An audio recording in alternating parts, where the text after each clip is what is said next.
बात बार रह छोरा राव साहब के मजाक थोड़ी है रह जोन सा भी मारे बेटा हाथ लावेगा साला पछतावेगा। अगर वो चीज वो नहीं मानता तो वो गधा है। तो कल कटारिया का मेरे पास ही फोन आ रखा था और कह रहा था कि भाई एक बार के लिए आ जाएगा मीटअप में। तो फुकरा इंसान ने अपनी मम्मी को कहा था कि वाइल्ड कार्ड कभी नहीं जीत सकता। तेरे को जो बोलना है मेरे मुंह पे बोल, मजदली सेटिंग क्यों बोल रहा है। तो सलमान खान ने वीकेंड के बारे में आग लगाने के लिए एक बात तो बोल ही दी थी।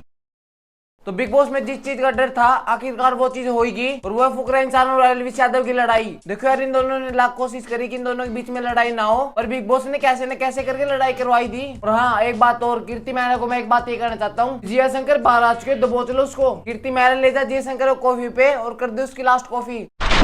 अविनाश अंदर तो काफी ज्यादा चौड़ा आ रहा था कि भाई मेरे बराबर तो कोई है ही नहीं, मैं ही हूँ सबका पापा। अब बाहर आते ही हवा निकल गई। कोई नहीं बेटा, अलग की भी ऐसी निकली थी जब वो बाहर आई थी। तो कल एलविश यादव का मीटअप था तो वहाँ पे 1 लाख से ज्यादा जनता आ गई थी।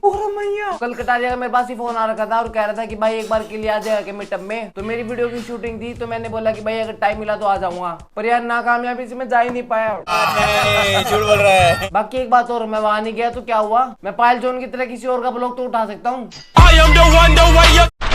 आज की वीडियो में ये बताऊंगा कि इन दोनों के बीच में लड़ाई कैसे हुई है और इस लड़ाई की मेन वजह कौन है। आपके दिमाग में भी एक क्वेश्चन ये चल रहा होगा कि जो लड़ाई हुई है वो एलविश यादव की वजह से हुई है या फिर फुकरा इंसान की वजह से। तो मैं आपको बता देता हूँ कि इन दोनों की कोई भी गलती नहीं है, गलती सिर्फ पीओवी की है। मेरे को एक बात कैसी आ रही है कि अबे रुक जा यार, मेरे को एक बात कैसी तो ये आ रही है कि एक बार एलविश यादव ने अविनाश को ये कहा था जब तू बाहर जाएगा ना तो तेरी बंदी के साथ मैं रोमांस करूंगा।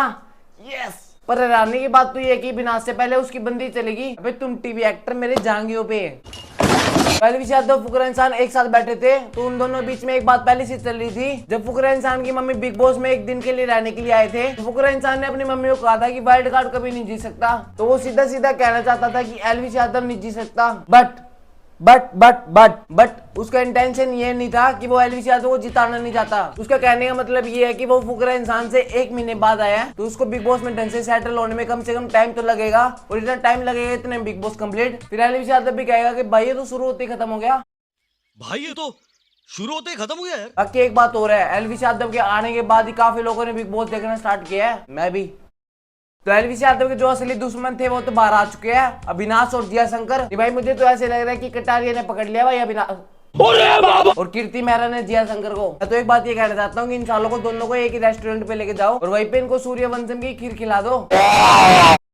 तो सलमान खान ने वीकेंड के बारे में आग लगाने के लिए एक बात तो बोल ही दी थी कि एलविश यादव फुकरा इंसान ने तेरे लिए ये बोला था। मैं समझता हूँ कि मैं वाइल्ड कार्ड को कभी विनर नहीं मान सकता इस शो का, कभी भी। कल एलविश यादव मैच दल्ले की सेटिंग के साथ बैठा हुआ था, हाँ पूजा भट्ट के साथ। तो एलविश यादव ने इस बात को लेकर कहा कि एक साइड से तो मेरे को बुरा लगा और अगर बिग बॉस की गेम की साइड से देखूं तो ये बात ठीक है। समझ गया। तो जब फुकरा इंसान और एलविश यादव एक साथ बैठे तो फुकरा इंसान ने कहा कि भाई तेरे को जो बोलना है मेरे मुंह पे बोल, मजदली सेटिंग क्यों बोल रहा है, वो तो है ही मेरे से चिढ़ती चिड़ोकली। तो फुकरा इंसान उसको यही समझा रहा था कि भाई मेरा कहने का मतलब वो नहीं है यार, क्यों मेरे को गलत ले रहा है तू। तो फुकरा इंसान ने एलविश यादव को बोला कि भाई देख, सब अपनी नजरों में खुद को विनर मानते हैं, अगर वो चीज वो नहीं मानता तो वो गधा है। देखो यार, फुकरा इंसान ने उसमें कुछ गलत नहीं बोला। बस तीसरी बात, अब बात करते हैं हीरो के दोस्त वाली। जैसे इसने एक बार भी नहीं, इसने कम से कम 6 बार बोली उसी टास्क में भी, अगले दिन भी क्या कि हीरो का दोस्त में मैं तुझे करता, हीरो का दोस्त में तुझे करता। तो फुकरा इंसान ने एक एग्जांपल देके एलविश यादव को समझाया कि भाई मान ले मैं बिग बॉस का विनर बन चुका हूँ और बिग बॉस कहे कि विनर का दोस्त कौन है तो वो तुझे चुनेगा, चाहे वो मनीषा कितने बेस्ट फ्रेंड क्यों ना हो, पर वो तेरे को सबसे ऊपर रखता है। तो एलविश यादव ने बोला कि भाई अगर यही बात मेरे पे आए तो मैं मनीषा रानी को दोस्त समझूंगा क्योंकि तू भी मेरी तरफ से एक विनर ही कहलाएगा और मैं तेरे को अपने बराबर मानता हूँ। तो इसी बात को लेकर इन दोनों के बीच में काफी ज्यादा मुद्दा फैल गया और बात सिर्फ पॉइंट ऑफ व्यू की है। बिग बॉस एक बात ये सोच रहा है कि मेरे को तो पापड़ पहनने की कोई जरूरत ही नहीं पड़ी, ये दोनों आपस में लड़ रहे हैं। तो मैं आप सबको एक बात ये कहना चाहता हूँ कि ये सिर्फ गेम है तो इसको गेम में लो।